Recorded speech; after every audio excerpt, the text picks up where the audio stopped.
All right, hey, our city church, good to be with you again. Thanks for being here today. If you are watching online, thank you. Yes, to two of you excited to be here right now.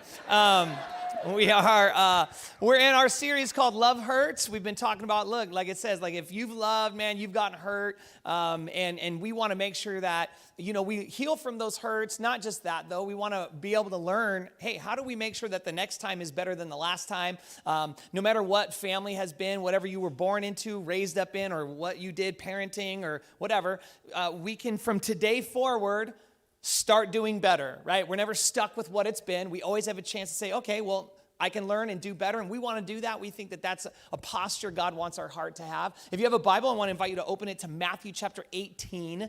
Matthew chapter 18, we're going to look into this it's one of my favorite chapters of the whole Bible. Matthew 18 actually is a place where Jesus talks a lot about conflict, interpersonal conflict, how to deal with the people in your life, and he tells these stories that are really cool, and when you kind of learn a little bit about them, I think you'll be able to see how you can apply it to your life. We all deal with relationships that matter to us, that we love, and when we do, there's things that can hurt and make it difficult for us. And we're going to talk about that over the next couple weeks. If you're watching right now and you were paying attention last week, you're like, wait a minute, he doesn't look like Pastor Mike Meeks, and it doesn't sound like he's talking about parenting. Yes, you're right. I'm going to do something that news media won't do. I'm actually going to admit I made a mistake with what I said. And boom. Yes, last week I falsely reported. I gave you some fake news. It was accidental, not intentional. Misinformation is I am intentionally just sending a sewer of misinformation to distract you and your 2-day attention span so we could just get on with the next thing. Okay, I didn't do that. I just mixed up the dates and misreported. I gave you false information. My bad. He'll be here next week. So, sorry, you're stuck with me. For all of you that came for parenting advice, I'm going to tell you how to do it wrong today. And then Pastor Mike Meeks can come back and solve that next week. But yeah, for the next couple weeks, we're going to stay in this series, just wanting to help get principles and wisdom about how can we deal with the things that have hurt us, and how can we learn to say, hey, next time we could do this differently and we won't impact ourselves, our relationships the same way. Today, I really am excited to share something I think is just going to set culture for how to do it. Okay, we're going to talk about the heart of how this ought to go. And to do that, I'm going to share just such a glaring example of how not to do it. So this last week, and I dismissed middle school so that I could have a level of maturity when I talk about certain things, just so you know. So I know for some of you that will still be difficult because emotionally, and when it comes to humor, you are still in middle school. But this last week, we were, me and my family, my wife Brenda, our little girl Eliana, she's 6, I don't even remember where we were going to go. I just know that it required, we're going to go to bed or we're going to go somewhere, I don't know. But it required everyone to kind of take a shower and get ready, and we're going to go. So I'm taking a shower. I tell them, hey, I'm going to go take a shower. In the shower. And at the part of the shower where soap is a part of the equation. So hair, soap, shampoo, body soap, we're feeling good. Stay with me, thank you. All of a sudden, in that moment, right, I don't know how you do it, this is how I do it. I don't conserve water, okay, judge me. But I take the sprocket, or is this called a sprocket? Anyone in plumbing know? Shower head. Thank you. Someone does know, not me. Turn that thing, and it's just hitting the wall, running down, and just disrespecting just water conservation. And I'm in that space where I'm like, all right, cool. I feel like the next part of the equation is let's rinse off all the dirt and let's get moving, right? And it's at this point that I see this little pss, pss, pss of the water. Now, I don't know how it happens in your house, but in our house, when you see that, you know something's happening. Here's what you know.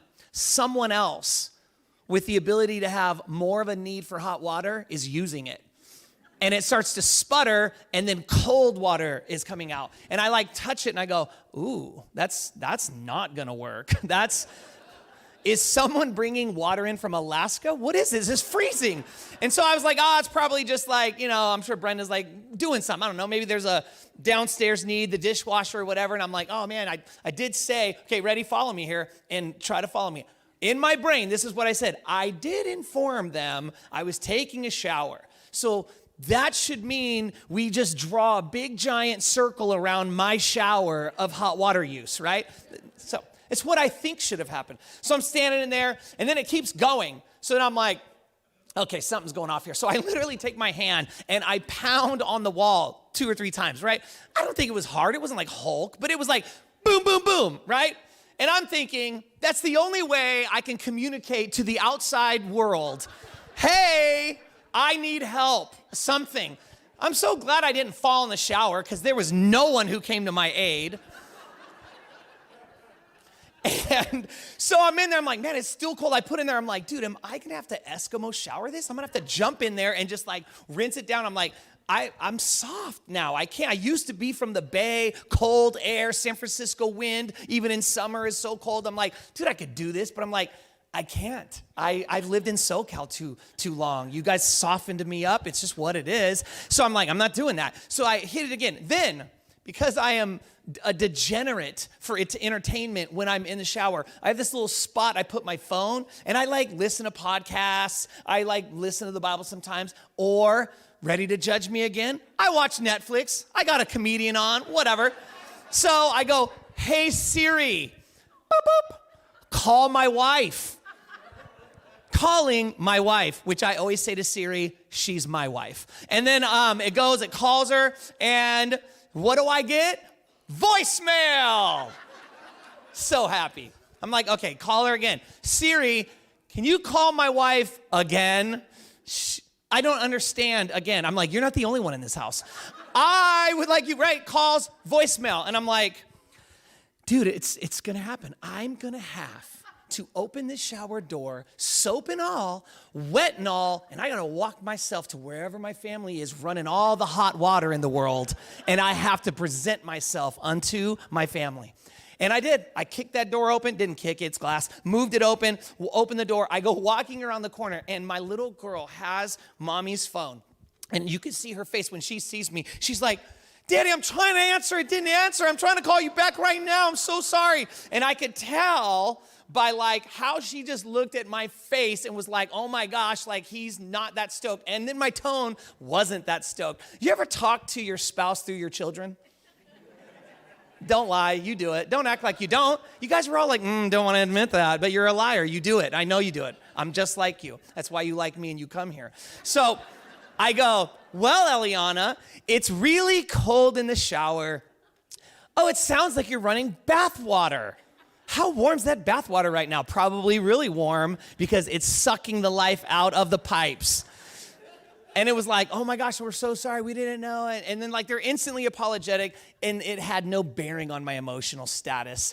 And I just was like, yeah, if it's okay, could we just leave that off until I finish my shower, which I announced first before you guys did, right? Like, can I go, right? And I just go walking in, finish my shower, and all of a sudden, I'm done. I'm laying on the bed. It's like nighttime. Eliana's down. Now she's done with her bath. She comes in, hair all wet still, and like she's in her PJs. She runs up, and before she got there, this is what I began to realize. I felt like God was like, you know, there is someone on this earth that could have handled that better than you just did. And I was like, but yeah, right. And then I started thinking through all the reasons why I responded and showed up the way I did. And here's why. I told myself this reality that, it's going to sound crazy when I say it, but I said in the moment of my emotions, they don't care about my uncomfort. They don't care. Like no one's thinking of me, right? I'm alone to think of myself, so I have to go fight for myself and go deal with whoever doesn't want to think about me. Which is why then when I walk in, you're dealing with like those emotions on my face, that tone of voice, because I am hearing this voice in my head and heart saying, you're left alone to deal with you, and these people don't care, and they're doing it on purpose, right? Isn't that the thing that we do? We tell ourselves this stuff. Now, you don't ever really think you're telling yourself this stuff, but it's the reason you go into the next room or you go downstairs, you make the phone call, you leave the voicemail, you send the text, is because that's the thing that lives in my head or in my heart. And so I'm thinking through like, you know what? A person who didn't grow up like me or a person who didn't have my hurt, my brokenness, could have probably thought, oh, someone's running hot water and I can make this fun. Like this is not fun, but I don't have to go in there and be like scary to my family. I don't have to be emotionally dangerous to my daughter. I can actually go show up and be like, hey, daddy's taking a shower, and be fun. But I wasn't able to do that because I wasn't able in the moment to tell myself the truth. And the truth is, neither of them knew. Neither of them was doing it on purpose. They just thought, let's get bath done. We'll time it with daddy, and then we can all do book time, bedtime together, which is a beautiful thought. I'm unable to see the beauty of their thoughts because I'm so full of my own brokenness and despair. This posture that happens in me probably happens in a lot of us. And it causes us then to go in and show up in a way that isn't even real. It's not even what's happening. There's no need to defend myself. But I don't think that. I don't feel that. I think I need to defend. I need to show. I need to make sure. And I think that God wants us, me, you, us to learn how to just have this thing show up on the radar. We talked about this last week. Look, when we do this series, Love Hurts, and when we talk about better ways to do relationships, this is not setting up a bullseye that you can hit every time, and then the times you don't, you can feel bad about yourself. No, this is doing this. This is showing you as a church and us as a community of people following the way of Jesus, hey, there's a better way, and we want you to know about it when you come up short so you could admit it, deal with it, and then move forward. Not so you could sit and feel bad about yourself and find a way to like cover up the fact that you overreacted, right? Because I could have done that. I could have been like, oh yeah. And so this is where I think Jesus knew we were going to deal with this stuff. And so in the Bible, there's tons of stories, lots of them. And when he dealt with this subject, he actually introduces it in a season where they're asking him a question that he answers totally differently. In Matthew 18, Jesus begins to talk about something that for the rest of the chapter, he's going to talk about it. Now, he knows that his disciples don't know how to handle big conflict. They don't. They don't know how to do it, ready?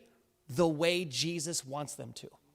Everybody knows how to deal with conflict, right? Everyone in this room, under the sound of my voice, watching online, listening on this podcast, you know how to handle conflict.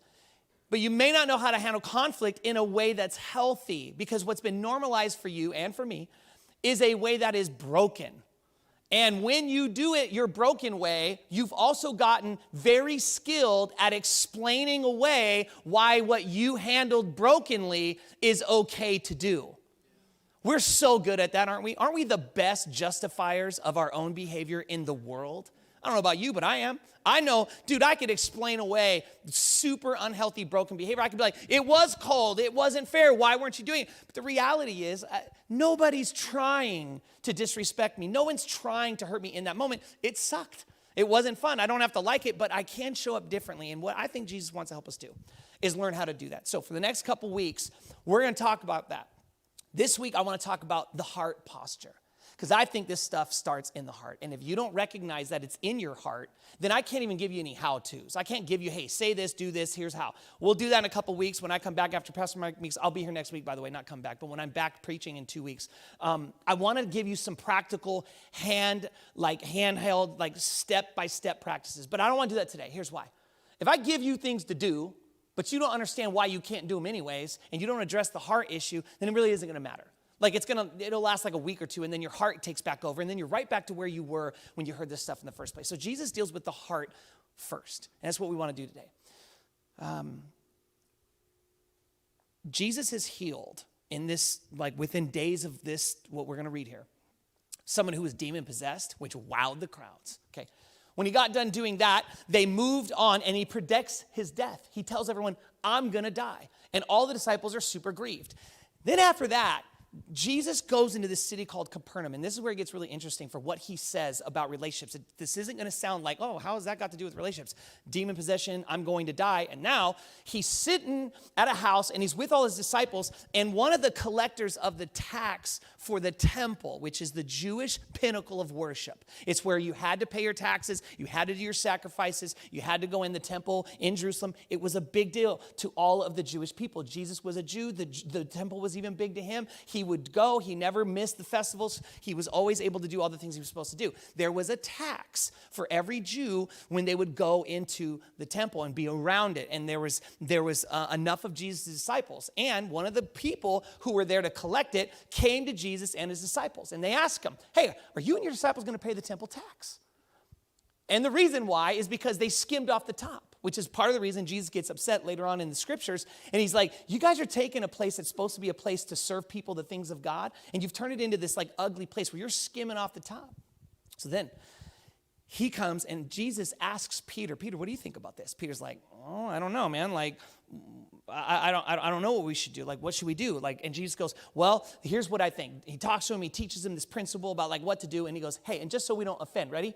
Just so we don't offend the government ruling party that we both know is incorrect and overtaxing and there's corruption. We know that, okay? But I'm not here to like go. I'm not going to take that on. Here's what I want you to do. Go down to the water.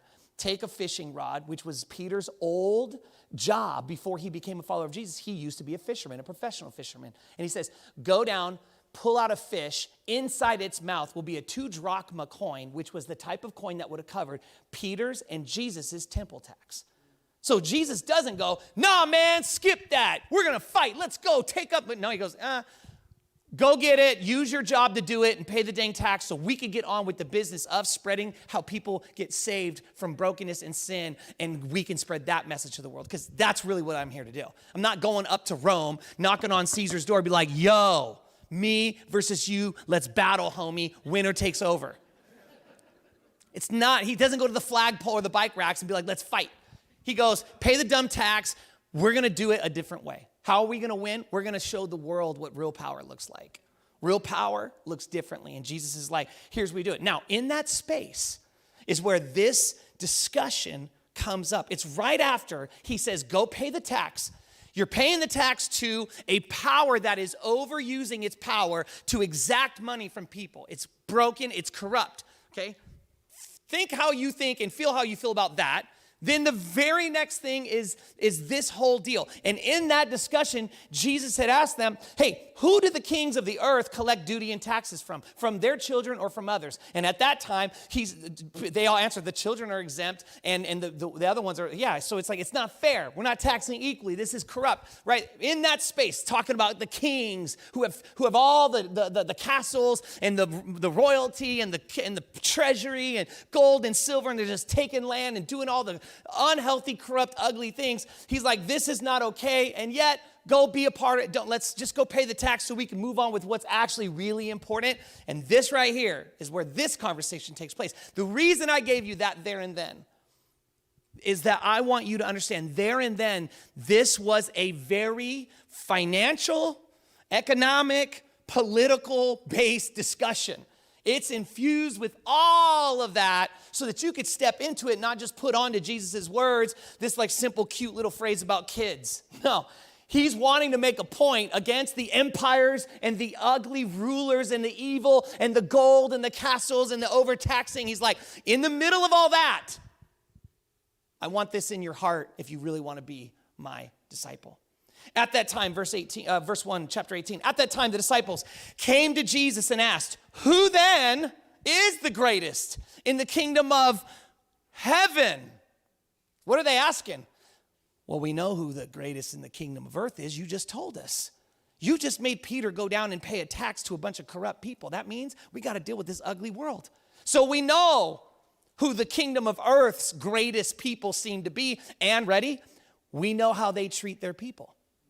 We know how they live, their culture, their customs. We know how they deal with stuff. They deal with it by taking from those without to giving it to those that have, and making sure that they build more and more and have more and more and don't care. And Jesus is like, yeah, go actually participate. Yeah, do it. And do it for me and send it on in. Whoo, that's crazy. But then it flips to this. They're like, okay, what about your kingdom? Because you've been telling us about your kingdom. How's yours work? If that's how Caesar does it, that's how Herod does it, the kings of this earth do it like this, how do you do it? What's it look like? And Jesus did something that in his day and age would have been so out of place.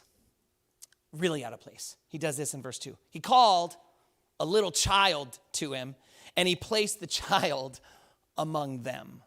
This was culturally a faux pas.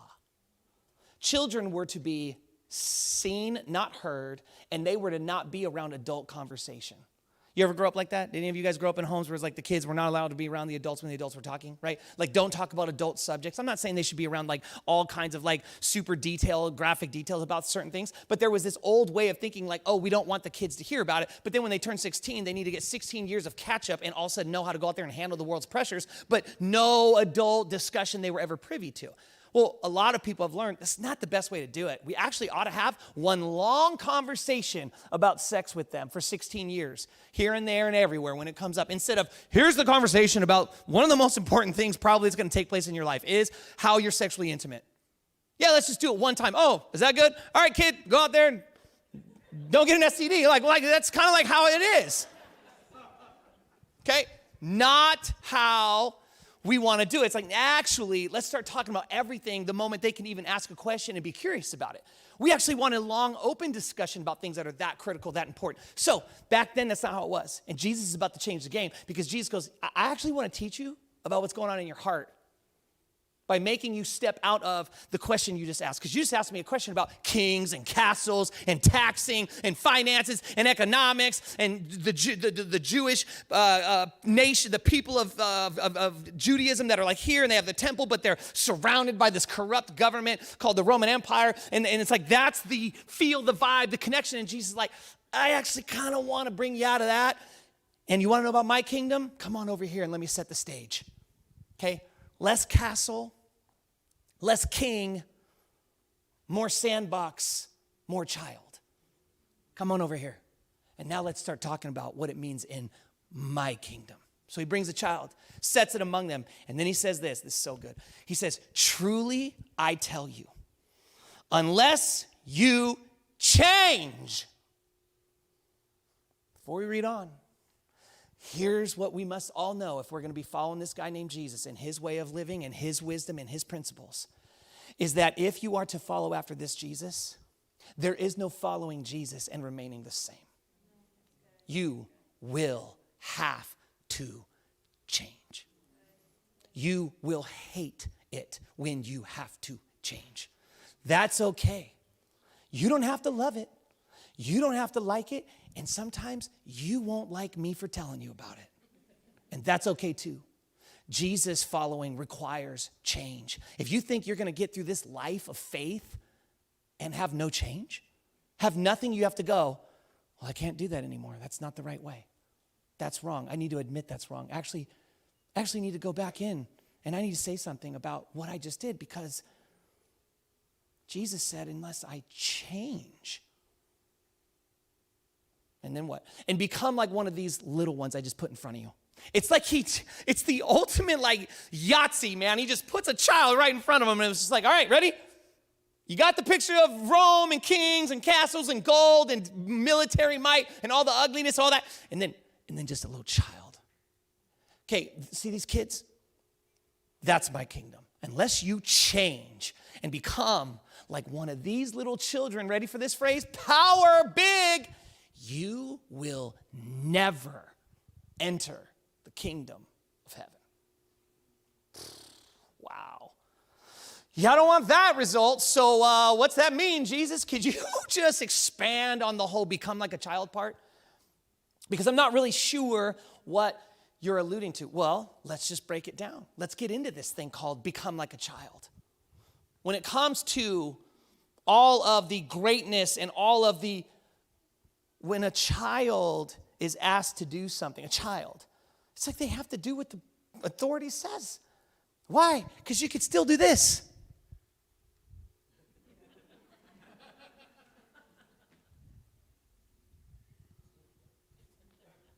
You will do it. You don't get to decide not to. You're a toddler, you're a child, you're small. Their little legs would be doing this. But they're going over there because you have decided that's what needs to happen, right? He says this, I want you to change the posture of your heart. And I want you to decide that you entrust the Heavenly Father. And I want you to follow him like that. And then I want you to interact with people like that. You ever watch kids They of course they get into fights. Fighting is normal for kids. Like they disagree. No, mine, I mine, you mine, right? And it's like, wow. But what do we want them to learn to do? Hey, come here. Did you use your words? Did you use your words? No, okay. I'm sorry. You need to go use your words, baby Tyson. Go tell Micaiah. Go tell Eliana. We have Micaiah, that's Pastor Mike's daughter. She's right around the age of Eliana. They come over a lot. They're best of friends, and Tyson's the little brother, and we'll have them around.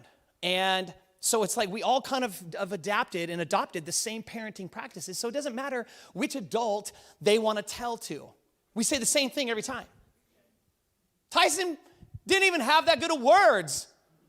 But 6 months ago, when he rolled up on me, he was like, now I'm at the toy. And I'm like, did you tell Eliana? Did you ask her to give your toy back? Did you use your words, big guy? No. And you know what I did? Okay, buddy, go use your words. Go tell Eliana. And you know what he had to learn as a little 18-month, 2-year-old, barely got words to say? He had to learn how to handle conflict appropriately. He had to go back in there and he had to do what I said because I knew what was best and he did not. Jesus says, I want you to change and become like a child, and I want you to do what I say is best because I said it was best. And you must follow it. Tyson didn't get the choice, right? Micaiah doesn't get the choice. Eliana doesn't get the choice. Eliana's 6, she doesn't get to go. No, I'm not doing that. Oh, okay. Well, then you get this choice. She's 6, I'm not going to pick her up and do it. I'm like, go sit in your room. I'll come up there and talk with you in a minute. It's okay. You're not in big trouble, but we're going to have a conversation. Just go sit up there. I'll be up there in a couple minutes. How many minutes, Daddy? Let's go with 3. Unless you change and become like a child, the posture of your heart has to go from like standing, camera people, sorry about this, but standing, don't feed back, leave this over here. Like this right here is the posture of our heart towards people we're in conflict with. It's like, I'm up here great in might, you're down there. I have supreme authority, I have castles, I have military, I have gold, I have a treasury. You will do and will be what I say. And Jesus comes on the scene. He goes, actually, I kind of want you to be like a child. Use your words. Get up, yeah, a toy. Good job, boy. Eliana, what do you have to say? Sorry, Tyson. Here you go. Okay, hug, kiss, kiss. Hug, kiss, kiss.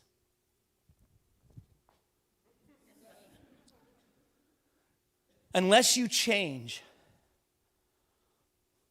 and get rid of that arrogant, prideful, I refuse, stubborn, I will not admit I was wrong. Unless you change, then you can't enter the kingdom of heaven. What is the kingdom of heaven? It's not going to heaven. Some of you are like, dang, I mean, I'm going to go to hell? I'm for sure going to hell.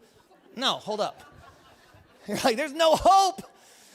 When Jesus talks about entering into the kingdom of heaven, he's talking about, listen to me, he's talking about the kingdom he's going to inaugurate on earth and how it functions. Because back then they had castles with huge territory that were built by walls. And you couldn't just go into where the castle was. You had to go through the city gates. And they're asking him, how will your kingdom function? Because they still thought Jesus was going to build a castle built that you could see. And he goes, I'm not going to build a castle that is on the outside. I'm too busy building a castle in the inside of the heart of people who will follow me. And I want them to learn to serve my kingdom ways, to live like me. The kingdom of heaven, my kingdom where I came from, didn't come to build bigger, better, badder, but to do something humble like a child and to help people change into looking and resembling like what Jesus showed. I will lay down my pride, my rights, so that you can have access to the Father in heaven. This is what I will do. That's my kingdom. And he invites us into this. If you welcome a child, you welcome me. And this is where it kinds of can start to play out. So, what does this look like? Well, for me, what it looked like was, when Eliana got out of the shower, before she was there, I was thinking through it, and I was like, oh, man, dude,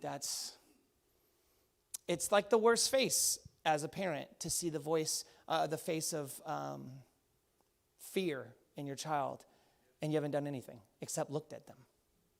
It sucks. It's like a terrible feeling. And like, it's exactly what she felt like. And if I'm fair and honest, Brenda had a very similar like adult woman wife look, but it was still just like, oh crap. We put him out, like, man, he worked hard, he wanted, and it's like, and as soon as I saw that, I was like,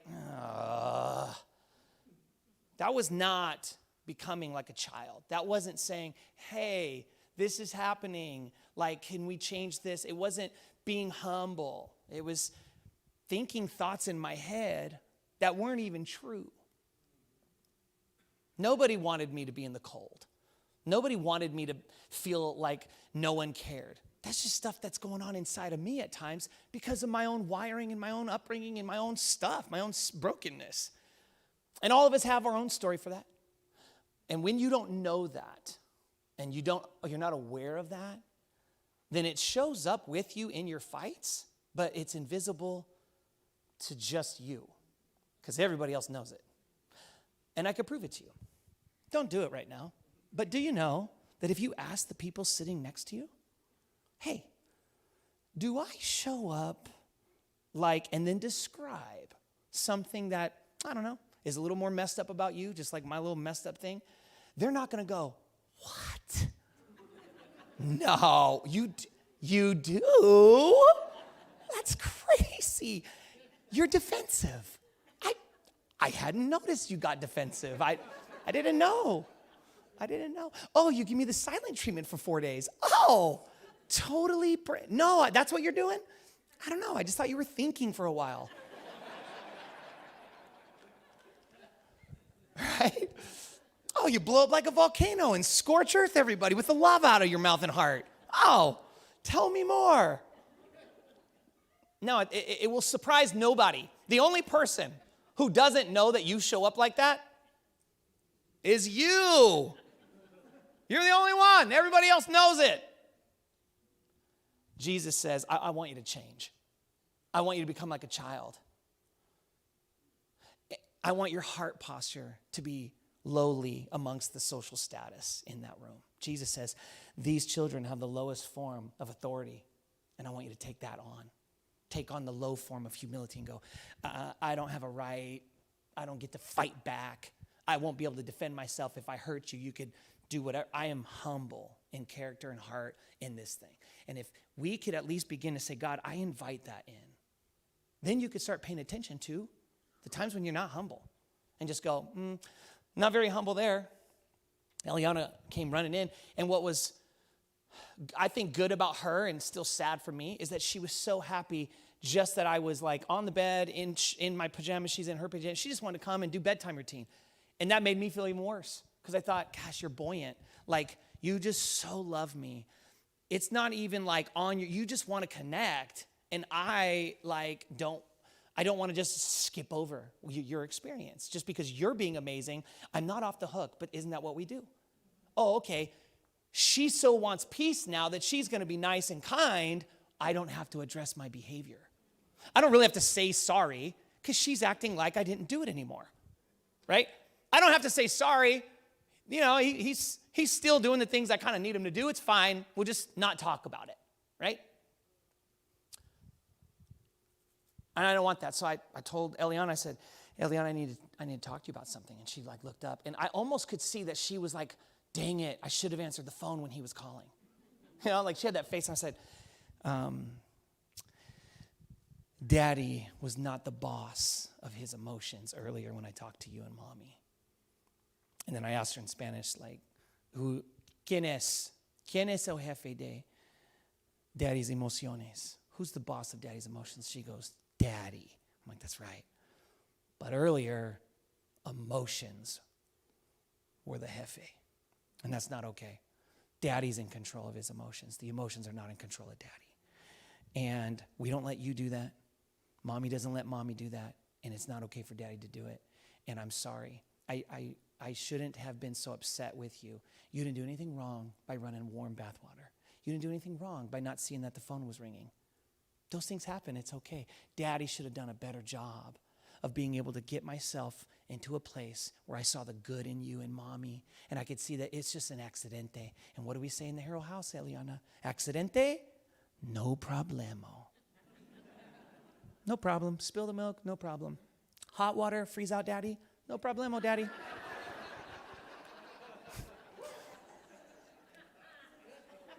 And I told her, I said, and daddy didn't live that out. It was a problem, wasn't it? She goes, yeah.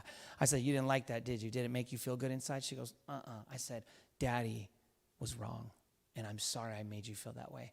You didn't deserve that, and I want to get better and make sure I don't do that next time, okay? Daddy will fail again, but I promise that when I do, I want to make sure we always work it out and talk about it. I said, do you forgive me? And she goes, yes, daddy, I forgive you. And then she went, I was just so happy. Hug, hug, kiss, kiss right away. And then, boom, went on with the rest of the night and moved right along. It's unhealthy to move right along if you don't handle the things that you do that hurt each other. It's unhealthy to never move along because you can't handle the things and you stay stuck. And in 2 weeks, I'm going to talk about exactly how to do that.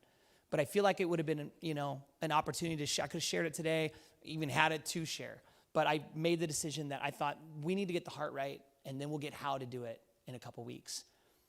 What does this look like for you as you go home today, as you live out being like a child in your conflicts? At home, in your friendships, in your marriage, with your parents, with your kids, with your brothers, with your sisters, at work, right? When the things come up, what does it look like for you? It doesn't mean you have to not be right. It doesn't mean that you all of a sudden everyone's right and you're never. It just means the way you are right shows up with humility and believing the best about somebody else. Eliana, when she talks about other kids, only ever tells me the cool things about the other kids, even if I think those kids are brats. And I'll let her tell me. And inside I'm thinking, we'll never play with those kids again. Those kids they're brats, bad manners, they whine and complain, dude, they're a wet napkin, dude. It's we're not going to roll with whining kids. Sorry. Now, none of your kids are on that list. I just want you to know. I'm not talking about your kids. Other kids. I was like, oh, don't step in it. But she doesn't see them that way. She's pure in her heart. She just sees the cool things about the kids. Oh, daddy, did you know that? She'll tell me some cool stuff about some kid named Weston that I'm just like, Weston needs more than a timeout. He does, I'm kidding. And there's no kid, I'm making up names in case Weston's parents are watching. One less family to invite to church. I need to land this plane. I'm getting in trouble.